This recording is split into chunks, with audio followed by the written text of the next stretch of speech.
Hey, what's happening Wednesday? This is Dev from Tinynormous.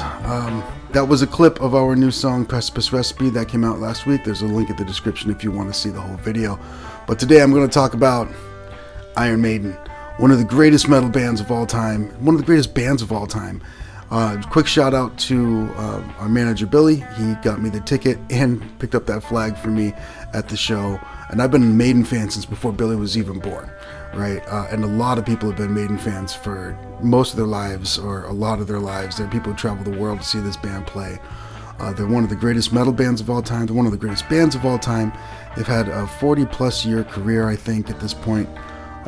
We were blessed, is an odd way to say it, but we saw them the day after Paul, the original singer, had passed away, actually in St. Paul, which didn't dawn on us until the day after. But they're just an incredible live band. I often say that, like, one of the reasons to go see Metallica, and other than I love Metallica, is that you want to see like how far the modern rock show has been pushed in terms of a live show. One of the main reasons to see Iron Maiden is to see how far a classic rock and roll show has been pushed. Their sets are incredible. In this particular show, the set for the Death of the Celts was really amazing. Somewhere in Time for me is probably, it's hard to beat out Number of the Beast for my favorite album, but it's probably my favorite one. A lot of that has to do with the fact that I prefer sci-fi to fantasy, and as a kid, when I saw the cover of Somewhere in Time, I immediately was like, oh, that's amazing. In fact, there's videos of me playing, The Evil That Men Do, and I know there's some where there's wasted years of me doing acoustic versions of those. I used to go to an open mic here in St. Paul, actually, pretty regularly, and every now and then I would go and I would play only acoustic versions of Maiden tunes, because they're just beautiful songs. But on this tour, this particular show was amazing. Billy is such a big fan. He was looking up what the band was playing in previous shows and made a Spotify playlist, so we were well prepared for what to see when we actually got there, and it still blew me away. A couple things. There's always some interactions with Ed on the stage that are amazing. This one in particular was Ed and Bruce had a gun battle where they were shooting fireworks at each other. Bruce had like a Gatling gun that was on the stage. It was really cool. The sets were just magnificent, just amazing all the way through, beginning to end, and incorporating fog and lights and back projected stuff and everything. It was really great. Sound was incredible, but one of the things that stood out to me was really how much energy they still have. Is really incredible. They obviously love what they're doing and how they're playing it live.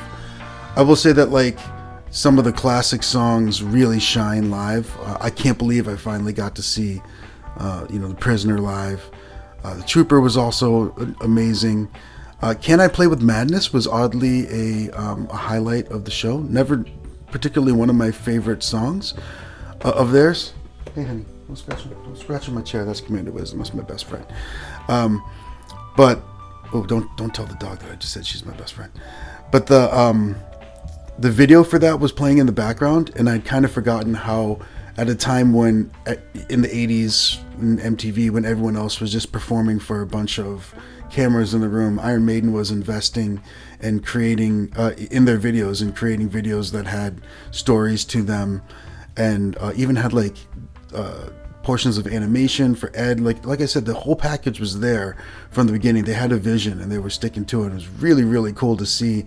And I found myself singing along to that one as much as Fear of the Dark, which might be my favorite Maiden song live. I also want to bring up that The Who opened up for them. HU. If you haven't listened to The Who, they're a Mongolian band, a Mongolian metal band. They're amazing. I will say that, every time I see them, this is my third or fourth time seeing them, everything tends to be in the same key. It might be because of the way that the instruments are tuned or something. And they seem I think they were a little bit more fun to see at a festival outside. It's part of a big festival where they play for like 45 minutes. It's kind of a surprise to a lot of people.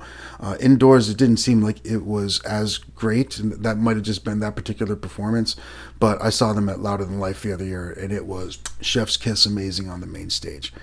The other thing I want to talk about is just metal in general. You know, like obviously it's not what I play in this band or anything like that, but I grew up on it, and a few things just very quick is like there's some great stuff happening with it right now. The Who is a perfect example of that. Bloodywood is one of my favorite bands. I'm half Indian, so I'm going to love what an Indian folk metal band does. I think it's just in my DNA, but check Bloodywood out. They're awesome. House of Protection is doing some really, really cool stuff right now that's got some metal stuff in it. But also like Iron Maiden's one of the oldest metal bands, and a lot of the things that we think of when we think about metal aren't in Iron Maiden. There's no double bass. There's no chugging, heavy palm muted riffs. It's the bass is played with fingers, although at lightning fast. It's pretty amazing. It's really incredible that Maiden is so unique and has such wide influence and appeal. Just absolutely incredible. Great show. I was stunned at how good, amazing Bruce sounded.